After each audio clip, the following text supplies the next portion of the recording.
Salut les gros bidons, il fait magnifique aujourd'hui en ce beau mois d'août, n'est-ce pas? Non, pas du tout, ok. Mais bon, le 2 de bâton n'attend pas, parce que ça fait quand même des mois que je vous dois une nouvelle vidéo sur le tarot carte par carte. Je pensais être dans une énergie où j'allais avancer super vite sur les bâtons, et en fait, j'ai fait des vidéos de review essentiellement, de tarot et tout, ce qui était vraiment chouette, parce que c'était l'occasion d'aller en profondeur sur des sujets dont j'avais envie de parler depuis assez longtemps. Mais en même temps, bah, ça m'a certainement, ça a fait diversion du travail plus intensif qu'il y a sur le contenu quand on décrypte les cartes, carte par carte comme ça, puisqu'il y a l'aspect évident de revoir certains des mots-clés classiques, mais on a aussi un aspect dans cette série où on essaie de creuser, où on essaie... Alors moi j'aime pas l'expression moderniser, même si c'est souvent comme ça que ma démarche est comprise.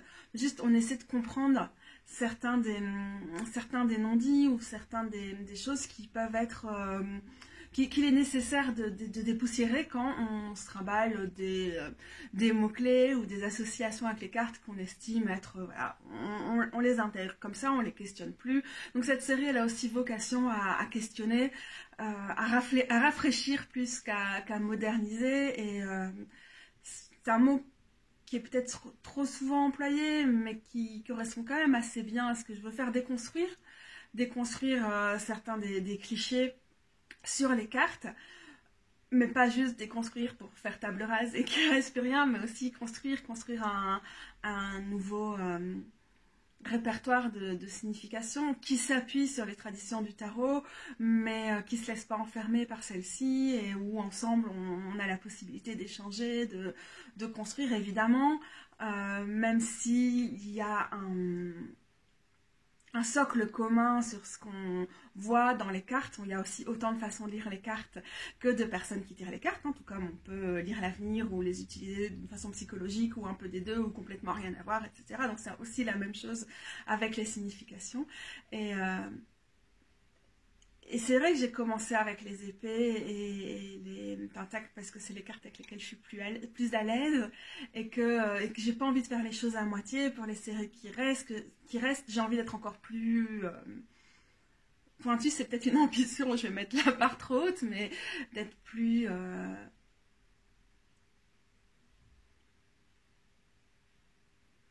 oui, de creuser encore plus loin et d'apporter véritablement quelque chose, parce que...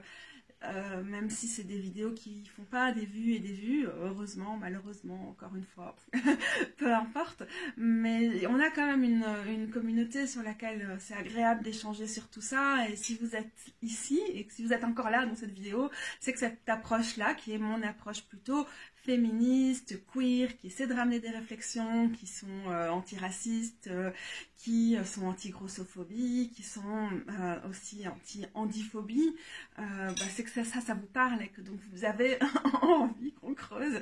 Et oui, désolé, si vous voulez une présentation de la carte en 5 minutes, va falloir voir ailleurs. Ça fait déjà presque 5 minutes que cette vidéo a commencé. Voilà, c'est du poil à gratter pour la pensée, j'espère aussi dans ces vidéos-là. Et l'idée est vraiment pas de vous dire voilà c'est quoi les interprétations de la carte d'une façon définitive, mais en définitive il s'agit avant tout de nous faire réfléchir et de pas forcément rester sur des lieux communs si ça résonne pas pour vous, et de créer des significations qui résonnent pour vous. Et si vous avez l'intention de tirer les cartes pour d'autres, des significations qui n'excluent personne, qui n'assènent pas des gros clichés hétéronormés, sexistes ou des trucs comme ça, que parfois, ou capitalistes, que parfois on n'a plus le réflexe de déconstruire, parce que y en a qui sont tellement évidents dans le tarot, et il y en a d'autres qui sont peut-être moins, qui sont plus subtils, qui sont plus au second plan sur une carte, donc c'est pas la première chose qu'on voit, etc. Tout ça, ça rentre dans des réflexions plus larges, mais je ferai une vidéo à part là-dessus. J'écoutais pas mal de podcasts et je mettrai quand même les liens parce que c'est vraiment intéressant. J'étais amenée via des réflexions d'autres personnes queer mais aussi via mes propres réflexions sur des approches plutôt occultistes du tarot, où voilà, je me suis renseignée, j'étais voir ce que disait machin, tel livre, tel podcast et tout, j'ai fait... Et il y a quand même un sacré problème avec le système du Rider-Waite-Smith. Comment on fait, quoi? Est-ce qu'on continue à s'appuyer là-dessus? Moi, j'avais tellement vu les problèmes avec les tarots de Marseille qui étaient tellement évidents pour moi que je pense j'ai mis plus de temps à voir ceux du Waite-Smith. Mais maintenant, je ne peux plus les voir. Et quand on a une approche, quand on développe une approche queer du tarot, bah il convient de se poser la question, quoi. Puisque le tarot est un outil qui a sans cesse évolué, qui a sans cesse eu une multitude d'usages au-delà des usages divinatoires. Avant tout, c'est des cartes à jouer, quoi. Et bah, qu'est-ce qu'on fait? Est-ce qu'on continue de s'appuyer sur les anciennes iconographies, même si derrière il y a des trucs qui sont d'appropriation culturelle? Et on ne rentre pas dans les détails parce que ce sera l'objet d'une autre vidéo, mais pas que ça, hein, c'est plus large que ça. Ou est-ce que on continue à ajouter nos voix, notre regard sur le tarot et qu'on en fait un outil qui continue d'être en évolution? Et voilà, on ne cherche pas à tout prix à aller à la source, même si je pense que c'est intéressant que certaines personnes d'entre nous le fassent. Hein. Vous savez bien, c'est un de mes dadas, même si je ne suis pas du tout là-dedans, j'ai quand même une formation d'historienne.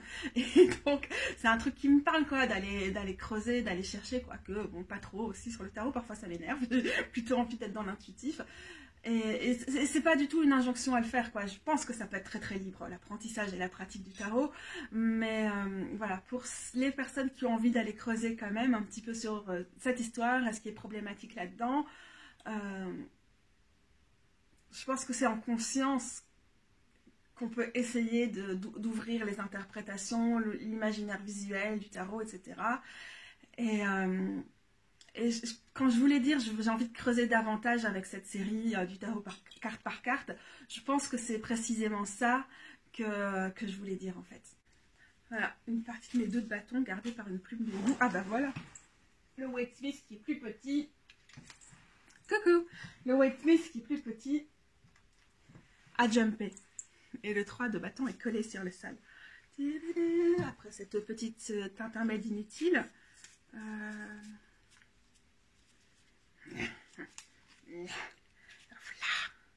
La première chose que j'ai envie de dire sur le dos de bâton, c'est que c'est une carte qui fait partie de ces cartes qui sont... on a quelques mots-clés bateaux qui vont avec cette carte, en même temps ça peut varier tellement d'une personne à l'autre. Du coup, pour moi, elle fait partie de l'ensemble des cartes où c'est vraiment l'illustration du tarot que vous utilisez, que j'utilise en l'occurrence, qui va informer la façon de lire la carte. Et donc, ok, j'ai une idée, évidemment, et on va en parler ici, de tout ce dont ça peut parler, de tout le champ des interprétations possibles pour cette carte, mais en fonction de l'illu qui a été choisi par l'artiste, ça peut être très très différent et ça peut provoquer des associations intuitives extrêmement différentes. Alors encore une fois, sur ces cartes-là, qui peuvent varier énormément d'un jeu à l'autre, c'est plus difficile d'être mécanique dans l'interprétation et c'est aussi du coup plus facile de l'interpréter, je trouve, en prenant en compte, si c'est un tirage avec d'autres cartes, les cartes autour pour voir vraiment plus précisément à quoi ça se réfère. Voilà, je ne sais pas si vous avez observé ça aussi. D'un jeu à l'autre, d'un livret à l'autre, d'un livre à l'autre, on peut être envoyé dans des pistes complètement différentes avec cette carte. Et aussi, il y a des pistes qui sont très insatisfaisantes ou qui sont extrêmement en surface. Il y a aussi quelque chose que font beaucoup de personnes qui écrivent sur le tarot, c'est de grouper le 2 et le 3 de bâtons pour pouvoir les lire ensemble. Parce qu'il y a une espèce de continuité que les bâtons, c'est une suite où les séquences numérales ou numériques sont encore plus présentes que dans d'autres. Donc c'est facile de lire les cartes entre elles. Seulement, justement, j'avais pas envie de tomber dans la facilité, j'avais envie d'offrir à cette carte le temps de parole qu'elle méritait. Mais d'office, je vais faire un certain nombre de liens avec le 3 pour qu'on puisse davantage visualiser ça ensemble. Et je pense qu'un des problèmes l'absence de... je parlais dans l'intro des socles communs qu'on a dans les interprétations des cartes. Je trouve que c'est un peu vacillant avec le 2 de bâton. Et je pense que c'est dû au fait qu'elle elle peut être assez ambiguë ou désagréable dans la version du Wade Smith, la version dessinée par Pamela Coleman Smith. Et puis le côté vacillant, finalement, c'est quelque chose qui va très bien aux deux. Dans chacune des séries, on est avec les deux sur une question d'équilibre, de choix, de vaciller, mais de chercher à trouver notre point d'équilibre, ou notre point de confort, ou de quoi il faut se départir pour y voir plus clair, ou pour trouver la stabilité, etc. Puisque la stabilité, on va la trouver dans des cartes plus loin dans les numéros. Mais souvent, le 2, on est encore dans l'hésitation. Donc c'est pas très étonnant que ce soit une carte qui suscite ça aussi quand on essaie de l'interpréter. Il y a un problème avec la représentation du 2 de bâton dans le Wade Smith. Il y a un sacré problème. Mais qu'est-ce qu'elle est coloniale cette carte, putain! Je sais pas pourquoi, je l'avais pas vue avant. J'ai pas appris le tarot avec le Wade Smith, mais j'ai toujours eu le Wade Smith quelque part dans ma tête. J'y suis revenue quand même tout le temps parce que moi j'ai estimé que c'était important dans mon apprentissage d'avoir quand même ce visuel-là en tête parce que le tarot est une passion et que je voulais le faire entièrement et tout. Et de plus en plus, je me rends compte que c'est peut-être quelque chose que je vais arrêter de conseiller aux gens. Je dis pas forcément apprenez avec un Wade Smith, mais j'ai tendance à dire mais il y a toujours un site internet sur lequel vous pouvez voir ces cartes-là parce que tout est inspiré par ça. On est souvent inspiré par celle-ci dans le monde du tarot, donc c'est utile de pouvoir y retourner. J'ai moins envie de le dire et je pense que du coup, c'est pas une carte à laquelle j'avais prêté particulièrement d'attention dans le Wade Smith parce que notamment j'ai appris en priorité avec le Wild Unknown et voilà, elle me parlait vraiment, c'était une interprétation de la carte qui m'évoquait plus de choses et donc j'ai pas eu le souci de trop retourner à celle-là. Et c'est, je pense initialement, mais j'ai entendu d'autres personnes qui le disaient, notamment le podcast Between the Worlds, je mettrai le lien en dessous, mais j'ai d'abord entendu Lindsay Mack qui disait dans son podcast Tarot for the Wild Soul, waouh, mais toute la suite des bâtons, elle est hyper sur un modèle de conquête, d'un suprémacisme blanc, d'impérialisme, de masculinité, etc., etc. J'ai commencé à réfléchir à ça, mais là c'est vraiment flagrant en fait. Dans le 2 de bâton, on a quelqu'un qui est sur le seuil de quelque chose et qui a littéralement le monde dans sa main. Et c'est cette posture d'exploration, le monde est à moi, je pourrais aller n'importe où, la façon dont il est représenté. Alors oui, la Terre est ronde, et on est dans un truc qui est très, très colombien comme ça, hein, dans la représentation, les premiers grands explorateurs. Donc ces blancs qui ont commencé à aller coloniser les nouvelles terres, les nouveaux continents qui en fait étaient complètement habités et qui a permis assez rapidement, malheureusement, de décimer les populations autochtones, de leur enlever leurs pratiques, leurs terres, d'exploiter ces terres, etc. Et d'instaurer le capitalisme qui est, le développement du capitalisme est lié de très près et a eu besoin de reposer sur le colonialisme et l'appropriation des terres, des richesses et des cultures partout dans le monde. Donc, une fois qu'on voit ça, une fois qu'on voit cette personne avec le style néo-médiéval de Pamela Coleman Smith, ce style qui me fait tellement penser à du Christophe Colomb, quoi, cette terre, ce globe dans les mains en mode « Oh, le monde m'appartient, où vais-je aller, moi qui me sens ce sentiment de légitimité, de pouvoir aller où bon me semble et tout. » Genre, et puis c'est aussi cette espèce de terra incognita quand on voit là le monde. Il y a un bâton qui est derrière, donc on laisse quelque chose derrière soi. On est à l'heure des bilans, on laisse quelque chose derrière soi. Et là, derrière, on a aussi on a les villages, on a la terre, et puis devant, on a l'impression, c'est l'inconnu, il n'y a rien. À l'inverse du 3 de bâton, la carte qui suit, où on commence à avoir des bateaux, et là, c'est 3 caravelles, je sais pas, mais ça peut aussi mettre extrêmement mal à l'aise, hein. où on commence à se dire ok, on part à l'aventure et tout. Là, on a vraiment le truc le monde m'appartient. Où vais-je aller? Moi qui ai tous les droits, qui me sens entitled, légitime, le privilège de pouvoir aller où bon me semble, etc., etc. C'est genre cette carte, c'est comme si c'était une parodie de la blanchité hégémonique, suprémaciste, de l'impérialisme, etc. Why? et alors, c'est aussi, quand je dis, cette série, elle sert à déconstruire les cartes, promis, juré, j'avais pas pensé à ça avant récemment, alors que ça fait plus de 5 ans que j'ai commencé à apprendre le tarot, quoi. Comme quoi, il y a tellement de choses à déconstruire et pouvoir comprendre comment les interprétations sont liées au visuel, ça aide aussi. Donc on rappelle, ce jeu-ci a été construit vers 1909 et Pamela Colman Smith a dessiné les illustrations assez librement par rapport à tout ça. Je vais en profiter pour mettre un lien en dessous aussi, c'est un article très très long en anglais, ça peut être assez compliqué si vous n'avez pas la patience ou la connaissance de l'anglais pour suivre ça, mais qui montre l'ambiguïté pour le moins, hein, et d'autres diront le racisme affiché, de Pamela Colman Smith, notamment dans son rapport à la Jamaïque, en tant que femme blanche américaine. Et là, c'est vraiment un autre sujet, hein, c'est que on a beaucoup cru, et c'est très problématique, que Pamela Colman Smith c'était une femme non blanche, alors qu'en fait, elle ne l'est pas.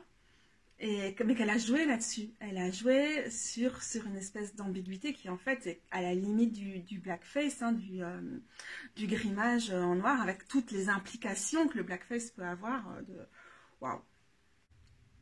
Et donc, dans les personnes qui sont associées au mouvement occultiste Golden Dawn, qui est un mouvement occultiste anglais de la fin du 19e et du début du 20e, on a aussi, même si c'est quelqu'un qui s'est très vite éloigné de ces niveaux-là, parce qu'il voulait tout faire lui-même, Aleister Crowley, qui a conçu le tarot de Thoth.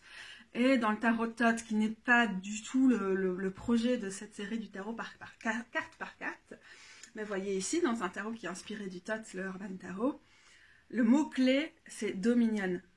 C'est la domination qui est associée aux deux de bâton. Heureusement, cette façon d'interpréter la carte n'est plus présente dans les interprétations actuelles de cette carte. C'est rare, à part les personnes qui travaillent avec le système du Thoth. Donc, encore une fois, pas le propos, mais dans le Waite Smith, heureusement, on a plein d'interprétations variées pour cette carte. C'est un plaisir de travailler avec cette carte. Tiens, je vais en montrer une ici, du coup, qui n'est pas une version du Waite Smith, qui est un système propre. C'est celui du Daughters of the Moon, les filles de la lune, mais juste parce qu'elle est vraiment magnifique. J'étais restée en particulier ici avec le 2 de bâton du Wild Unknown sur cette idée de... on tient les deux bâtons ici, on a toute une série de possibilités, et c'est le spectre des couleurs, hein, on a une gamme de possibilités énorme et tout, et on commence à diriger nos bâtons pour limiter ces possibilités, pour se projeter dans quelque chose, mais on est encore ici, sur le seuil, en train d'imaginer ce qui pourrait venir après. Je pense que je lisais cette carte, genre, on est là, un peu dans ce sens-là, vous voyez, on est là et on va comme ça, comme si c'était une route, quelque chose comme ça. Et maintenant que je la vois, je me dis, mais on peut aussi la voir comme, littéralement, un seuil à franchir, comme deux bâtons qui sont comme ça, et au moment où on passe dessus, et on regarde où on va. Mais c'est pas tellement comme ça que je l'avais vu. Et... En réalité, je me sentais très satisfaite avec cette interprétation, ça me convenait assez souvent. Mais j'ai vraiment bien aimé les interprétations qui nous disaient, certes, il y a ça, mais il y a aussi, moi je n'ai pas forcément cherché des dessins pour l'instant, il y a aussi et surtout cette idée d'être... ok, on est sur le seuil de quelque chose, on est en train de faire le bilan, de définir où on a envie de se projeter, où on a envie de mettre notre énergie, notre passion, notre engagement, notre créativité, tout ça. Hein. En plus, c'est les bâtons, c'est hop, hop, hop, hop, on est dans les projets, dans la créativité, dans l'inspiration, etc. Et là, là, là. Les clichés sur le bâton, mais qui font quand même partie de ça. Et en même temps, cette heure des bilans, là, elle nous demande aussi souvent, mais j'ai quand même envie d'en prendre une carte sur laquelle c'est plus évident. Elle nous demande souvent de faire les bilans, mais pas juste. Voilà, par exemple, sur celle-ci, c'est assez chouette parce qu'on est à un carrefour. On laisse quelque chose derrière soi. Et donc, c'est une carte où il faut choisir, c'est un 2, il faut choisir, mais pour ça, il faut avoir vraiment une vision d'ensemble de où on est et d'où on vient. Il y a une certaine dose de gratitude, d'où on vient nous dans notre parcours personnel, d'où on vient par rapport à cette question, genre, si j'ai envie de faire une série de cartes, du tarot carte par carte. Bon, ça m'est venu de nulle part, moi, ce truc-là, mais bon, bref. Qui a fait quoi avant moi, à quel point je dois leur être reconnaissant. Ça peut être des gens sur le court terme, mais ça peut aussi être, c'est quoi notre généalogie, nos constellations, tout ce qui nous a inspirés, etc. Et vers quoi j'ai envie d'aller. Et donc, je suis à ce moment charnière, sur le seuil, cet entre-deux, cette liminalité, où on n'est ni dans le futur, ni dans le passé, on est sur ce moment très précis où il faut faire des choix, il faut dire au revoir à des choses, il faut faire preuve de gratitude sur d'autres, il faut définir mieux où on a envie d'aller. Et c'est une carte de tous les possibles, et en même temps, si on reste au milieu du carrefour, dans cette liminalité où tout est possible, on est aussi dans une espèce de néant, on est dans les limbes, parce que là où tout est possible, rien n'est encore en train de prendre ses potentiels. C'est même pas des petites graines qu'on a déjà plantées dans la terre, c'est vraiment des petites étincelles, des bâtons, quoi, de l'élément feu. Ah, Bablude, ça t'intéresse ?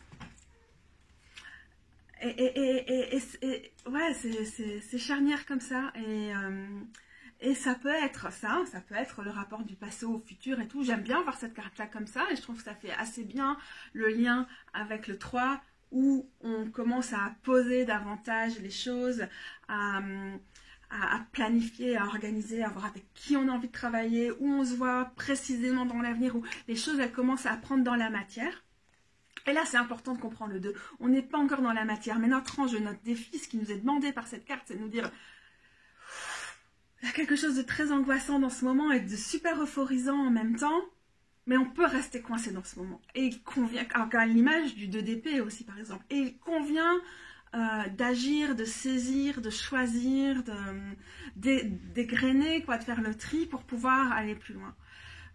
Il y a cette dimension du passé et du futur, certes. Il y a aussi la dimension, ça va nous ramener peut-être plus à ce que j'ai dit quand je vous ai parlé du 2 de Pentacle, si vous vous souvenez, ou si vous avez envie de voir cette vidéo. Waouh, le soleil d'un coup. Attendez, je vais l'imiter ici. Pardon.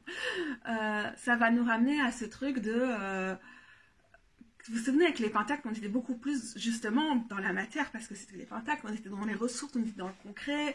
Je dois faire des choix entre ma vie professionnelle et ma vie privée, entre ma passion et un truc qui est complètement alimentaire mais qui est nécessaire. Je dois faire des choix pour ma santé ou pour ma santé mentale, etc. Même si c'est moins directement le propos des bâtons, c'est quand même présent dans cette carte-ci aussi. C'est genre... Qu'est-ce qui va m'empêcher de franchir ce seuil? Voilà, donc ça c'était le Magical Dogs. Dans le Mystical Cats, on a ça aussi. Les bougies, elles sont derrière et on a une impression de feu derrière qui pourrait représenter l'aube ou le crépuscule ou quelque chose comme ça.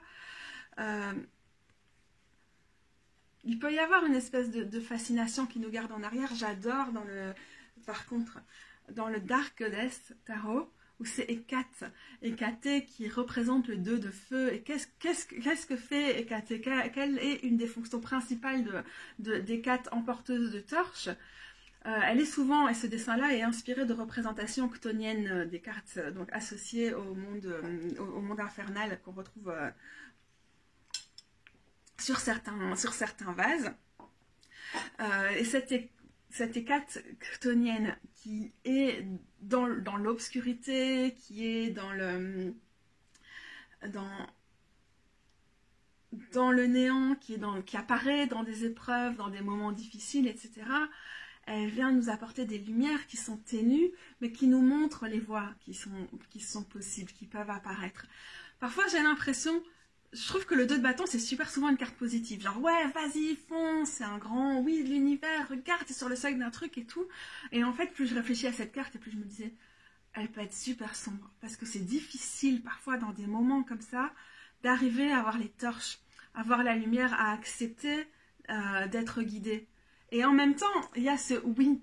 Oui, par exemple, pour des personnes qui ont des convictions polythéistes comme moi et qui, du coup, peuvent être touchées ou approchées ou avoir envie de connecter avec des déesses comme Hécate. Dans l'expérience de beaucoup de gens, Hécate apparaît dans des moments où ça va pas, où on est en crise, on n'arrive pas à dire non, on n'arrive pas à se mettre les limites, on y voit plus clair et c'est ce petit rien du tout auquel on commence à s'accrocher pour voir d'autres options. On est en mode, et ça me rappelle super fort le 2 d'épée aussi, quoi. On est en mode, oh, je me cache les yeux, je veux rien savoir. Et le 2 de bâton, il nous ramène la force d'y croire. C'est quand même une énergie de vie, de pétillance qui est associée au bâton, un petit truc créatif qui fait qu'on y va. Bon, je prends aussi des expériences personnelles pour cette série du tarot carte par carte, donc je vais y aller, même si c'est pas facile pour moi d'en parler, je crois. Je n'avais pas prévu de le faire en tout cas. J'ai commencé à avoir des signes d'Hécate à une période où je n'avais pas du tout de croyances polythéistes ni rien. J'étais athée depuis quand même une quinzaine d'années, quoi, j'imagine, quand c'est arrivé. Mais j'étais dans un moment où j'avais vécu beaucoup de choses difficiles avec mon entourage professionnel, militant, etc., qui avait ouvert des traumas beaucoup plus anciens. Mais c'était très très difficile parce que tout ce que je vivais, au niveau professionnel en particulier, mais aussi au niveau militant, et les deux sont liés dans mon parcours, ça réactivait ça, c'était chaud, c'était chelou, et c'était un moment où mon syndrome des lèvres dans l'os, qui donc est une maladie génétique, donc qui a toujours été plus ou moins là, mais qui se manifestait pas particulièrement, enfin ça a toujours été là, mais ça se manifestait pas particulièrement. J'avais beaucoup de problèmes associés au syndrome des lèvres dans l'os, mais c'était handicapant à un niveau, voilà, ça allait.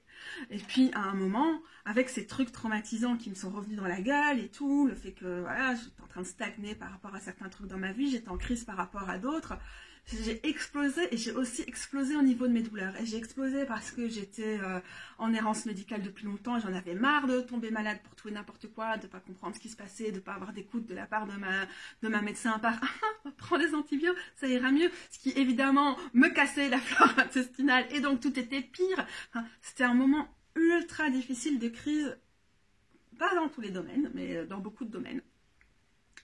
Et c'est des moments dans lesquels c'est difficile de créer, c'est difficile. Je vous ai dit, hein, avec l'as, les bâtons, c'est aussi associé à l'activisme, à ce qui nous parle et tout. Et j'étais super active à ce moment-là depuis quelques années. Je ne veux pas dire que j'ai une grosse carrière d'activiste derrière moi et tout, parce que ça a correspondu. Le moment où j'étais vraiment active a été quand même active, je veux dire, dans des réseaux, dans la création d'organes de collectifs, le maintien de collectifs et tout. Ça a été, je sais pas moi, ok, peut-être quand même 5-6 ans dans la vie, je sais pas, j'ai du mal à situer. Mais le moment où j'étais vraiment le plus active, en fait, c'était 3 ans, je pense. Puis ma santé, elle a commencé à être horrible, et certainement plein d'autres choses. Bref, je m'égare. Et j'ai trouvé une autre façon de faire de la spiritualité. J'ai trouvé Hécate, j'ai répondu à l'appel d'Hécate progressivement dans ces moments-là où j'arrivais pas à me dire qu'est-ce que je vais faire pour ma santé, comment je vais trouver une médecin qui peut me donner des pistes. J'en ai marre. Ma grand-mère, qui avait certainement les mêmes gènes que moi, donc la même maladie génétique parce qu'elle vient de ce côté-là de ma famille, est morte d'une erreur médicale quand j'étais assez jeune, mais je suis extrêmement méfiante du corps médical en général. La grossophobie médicale, c'est quelque chose qui n'arrange rien du tout. Et donc, Et donc, c'est à ce moment-là où j'ai commencé à avoir des petits appels vers la déesse. C'est à ce moment-là que des personnes de ma famille ont été diagnostiquées avec le syndrome des nerfs dans l'os, où on commençait à en entendre parler. Et j'ai fait, mais attends, ça aussi, enfin, les symptômes, ok, d'accord. Et c'était difficile parce que c'était quand même un moment de crise. C'était un moment où j'ai connu une phase dépressive quand même qui a duré... qui a duré plusieurs mois, qui a été vraiment, vraiment chaude. C'était difficile pour moi de parvenir à être en arrêt maladie parce que je pouvais pas faire autrement.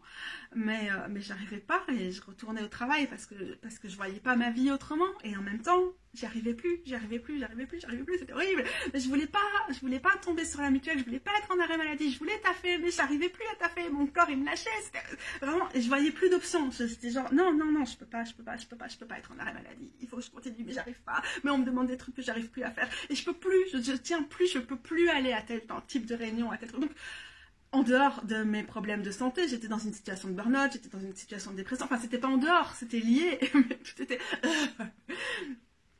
C'était pas un moment où la carte qui venait, c'était le 2 de bâton. C'était un moment où j'avais des 6 d'épée, j'avais le fou, j'avais le truc genre, vas-y, lance-toi. La tour, évidemment. Mais évidemment. Et en même temps, et Kat est arrivée à ce moment-là dans ma vie. Et ça a été quand même quelque chose où j'ai pour ma part, appréhender le tarot avec une dimension beaucoup plus spirituelle.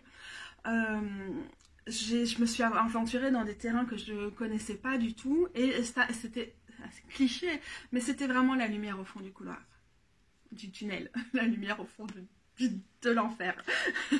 Et bah oui, progressivement, j'ai mis en place, j'ai pris ces dures décisions. J'ai fait, bah, en fait, j'ai trop mal et ça me fait mal d'aller travailler et ça empire ma situation et je veux pas crever d'une erreur médicale à 57 ans comme ma grand-mère ou être dans l'état d'autres personnes de ma famille dans 20 ans juste parce que maintenant j'aurais pas fait ce qu'il faut et de toute façon j'y arrive plus et ces torches elles sont venues à ce moment-là mais elles m'ont aidé à prendre ces décisions qui n'étaient pas faciles, qui étaient s'il vous plaît, je vais pas bien, aidez-moi. Je pense pas que je peux continuer à travailler pour l'instant. Et ouais, ok, je vais tomber sous la mutuelle, mais il faut que j'y aille.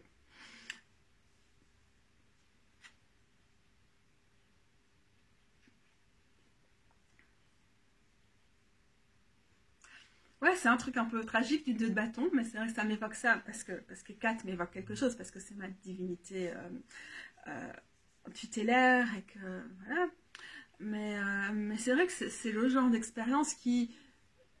Ce genre d'expérience, c'est pas le 2 de bâton, mais le moment où on réalise qu'en fait, la situation, elle va pas changer si on n'essaie pas d'imaginer une autre étincelle au bout et qu'on fait le tri radicalement entre des trucs qui peuvent être parfois super binaires, duels et tout, mais genre, ok, ça, j'en veux plus, ça, maintenant, il faut que je me mette dans ma vie, genre, faire ma santé la priorité. Il y a quand même quelque chose là-dedans qui est de l'ordre du 2 de bâton. Je pense, je l'ai eu plus tard en fait, plus tard. Au bout de quelques mois, le 2 de bâton a commencé à arriver. Quand j'essayais de me reconstruire. Mais c'était quand même un peu c'était cette énergie-là qui était présente, l'énergie de l'Hécate porteuse de torches qui vient faire ouh. Il va falloir décider. Oui, tu es sur le seuil de quelque chose, mais tu peux pas. C'est dur, mais il faut prendre des décisions.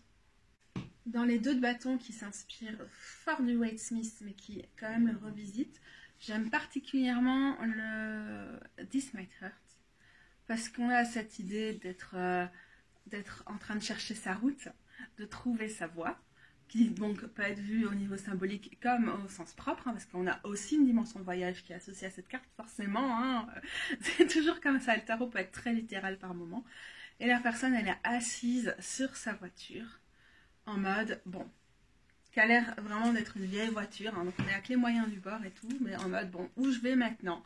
On a ce sens de l'aventure, du lancement de quelque chose et tout. J'aime bien le fait que les bâtons ici, c'est des arbres, on en a un grand derrière, enfin un grand, un petit peu plus grand, mais qui n'est quand même pas très grand, et on en a un tout petit qui pousse. Et donc, qu'est-ce qu'on privilégie en fait? C'est dans quoi on a déjà mis beaucoup d'énergie, ou ce côté très très neuf? Comme c'est un 2, on va plutôt avoir tendance à partir sur du nouveau par rapport à d'autres cartes qui peuvent aussi avoir ce type de résonance. Par exemple, le 7 de Pentacle, où c'est l'heure des bilans, on regarde où on en est dans des projets et tout, mais on est dans des choses qui sont souvent plus avancées, et on va souvent être dans un moment où on est enlisé, il faut attendre, mais parce qu'on cherche à porter un projet à maturation, ou à choisir quels fruits sont mûrs dans notre panier et tout ça. Ici, certes, il peut y avoir de la patience, hein, parce qu'on est dans cette espèce d'entre-deux, parfois c'est difficile de faire les bons choix, de faire les bilans, mais on part quand même sur des neufs, on part sur de nouvelles bases,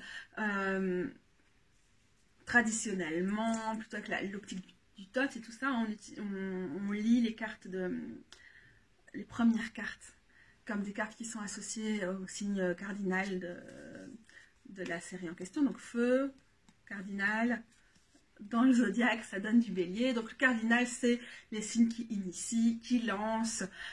Et on retrouve cette énergie plus dans les deux que dans le 7, par exemple. On est déjà sur... pas du mutable, du coup. Non, du fixe. Donc on cherche à stabiliser ce qu'on a déjà fait. C'est vrai, ça se tient. Réfléchis au bâton. Bon, bref, j'ai ouvert mes mots-clés. Alors, dans mon document, j'ai surtout retenu l'idée de faire le point, de faire le tri, tout de même, hein, à chaque fois, les deux options ou les deux grandes voies principales, tout ça, c'est quand même assez intéressant. Mais bon, on n'a pas forcément... Parfois, cette binarité qui est aussi visuelle dans la carte, elle est importante pour la comprendre, mais c'est pas forcément, ça ne va pas forcément la résumer. Alors, les options, faire le bilan et tout, j'avais dit d'où on vient et où on va. Ça peut aussi être superflu et ce qui nous parle vraiment. Ça, c'est vrai que c'est terriblement bâton. Hein. Écouter son cœur et pouvoir tout donner pour lui et pas vraiment pour le reste. Originalité et conformité, c'est une carte d'originalité, c'est sûr. Passé, futur. Le besoin d'introspection et la nécessité d'agir dans le monde, c'est une carte d'action, c'est les bâtons. Il faudrait que je mette mes trucs dans l'ordre du coup. Notre environnement direct et le monde plus large, c'est une carte d'aventure, de macrocosme, d'aller au-delà de soi et d'être davantage présente pour les autres, même si dans l'exemple que j'ai pu donner, parfois c'est aussi, ça nécessite de passer par soi pour pouvoir écouter d'autres appels. Par exemple, dans mon cas, écrémer au niveau de tout ce qui se passe dans... ma sociabilité, les réseaux amicaux, professionnels et tout, pour écouter ma voix, mon originalité, ma spiritualité. Je ne fais pas partie des gens qui associent de façon, avant tout, de façon prioritaire les bâtons à la spiritualité. Mais il y a quand même quelque chose là-dedans. Et les bâtons, c'est aussi la magie. Hein. On peut penser à des cartes comme la reine de bâtons, qui est vraiment sorcière, magicienne, qui est dans la création, la manipulation d'énergie. Bref. Voilà, travail et engagement. Donc balayer le champ des possibles, on avait vu, être sur le point de se réorienter ou être désorienté, faute d'orthographe, Katou. Chercher sa voie, trouver sa puissance, douter et ou se refaire confiance. On a ce truc de... on a l'impatience et en même temps, ça avance pas parfois quand on est sur le deux bâtons. Il y a des moments, dans certains tirages, ça va être un grand yes, t'es sur le side, bon, c'est la bonne voie. Et d'autres, c'est ouais, c'est peut-être la bonne voie, mais là, t'es un peu nulle part par rapport à cette voie, il va falloir prendre des actions pratiques. Et d'où les mots-clés de courage, détermination, combativité. Et justement, hein, dans l'ensemble des possibles qu'on peut avoir l'impression de voir là-dedans, c'est trouver l'équilibre et donc ne pas être distrait. Et il y a là, quand même la tentation de dispersion, de distraction qui peut être là et de trouver l'équilibre ou de trouver le focus, le point de focus, la concentration et tout. Donc voilà, élargir ou élaguer son champ de vision, je pense que ça peut être les deux. À un moment, j'ai parlé de ça, j'ai dit, ah, on est dans le carrefour et on voit plus ce qu'il y a derrière et tout. Là, il faut élargir, il faut apprendre à voir. Parfois, c'est élaguer. Et là, ça revient à cette idée de distraction, de dispersion.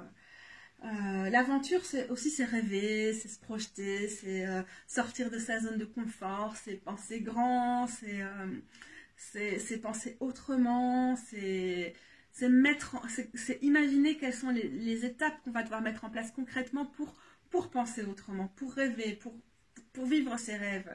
Faire preuve de patience et insatisfaction, on a vu ça. Suspens, attente, blablabla. Donc ça, vous allez voir là-dessus. D'un point de vue concret, ça peut être, comme on tâtonne, on peut tester des pistes d'action, on peut donner cœur à ses rêves et donc commencer petit pour après pouvoir voir ce qui fonctionne ou pas. Commencer à prendre des initiatives, faire du brainstorming, du journaling ou du bullet journaling, commencer des préparatifs. Le concret de la planification, ça va venir avec le 3. Mais là, on peut quand même commencer à être dans toutes ces choses. La curiosité, rassembler ses forces, persévérer, blablabla. Tout ça, j'ai déjà dit. Voilà.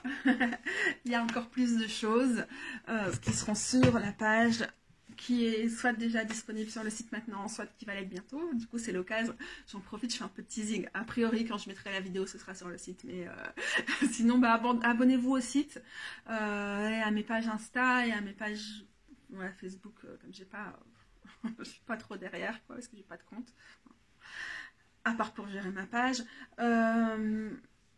Mais voilà, n'hésitez pas pour voir quand je partage ces trucs et tout, et quand les séries continuent, parce que parfois quand je suis pas sur les vidéos, je suis quand même sur le blog et inversement, mais bon.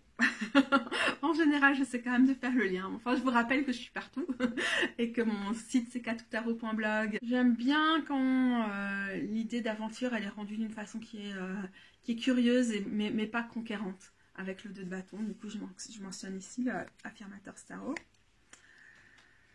Et alors, elle est trop belle parce qu'elle a vraiment cette dimension qui est propre à ce jeu-là, mais post-apocalyptique du Nexer Tarot. J'adore ce 2 de bâton. Je le kiffe. Parce qu'on a quand même ce côté déterminé. Je vais me donner les moyens. Je cherche ma boussole. Mais une fois que j'aurai la direction, je vais y aller. Et donc, par rapport à la stagnation qui peut parfois venir avec cette carte-là, il y a vraiment une bonne dose d'optimisme là. Regardez, ce personnage a les mains en ébullition, genre il faut que je bouge, il faut que j'y aille. C'est très optimiste et encourageant comme version du 2 de bâton. Bon bah voilà quoi, merci de m'avoir écouté. J'espère que ça vous a donné des pistes par rapport à cette carte, que vous soyez des débutants, débutantes du tarot, ou que vous soyez aguerris, et même avec beaucoup plus de pratique que moi. J'espère que c'est quand même assez agréable à suivre et vous y trouvez des idées. Et en tout cas, pour ma part, j'aime toujours avoir l'avis d'autres personnes sur les cartes. Et, j'espère que je contribue à ça aussi pour vous. Si vous aimez mon travail, n'hésitez vraiment pas à le partager, à lui donner de la visibilité, à lui permettre de toucher d'autres personnes.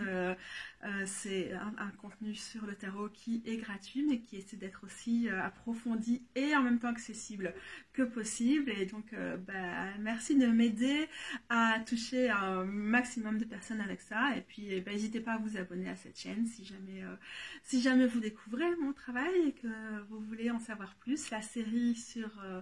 Donc l'ensemble des vidéos sur les épées et sur les pentacles est déjà disponible sur YouTube et les autres vont suivre. On n'en est qu'aux 2, mais à bientôt pour le 3 de bâton les gros bidous. Ciao ciao.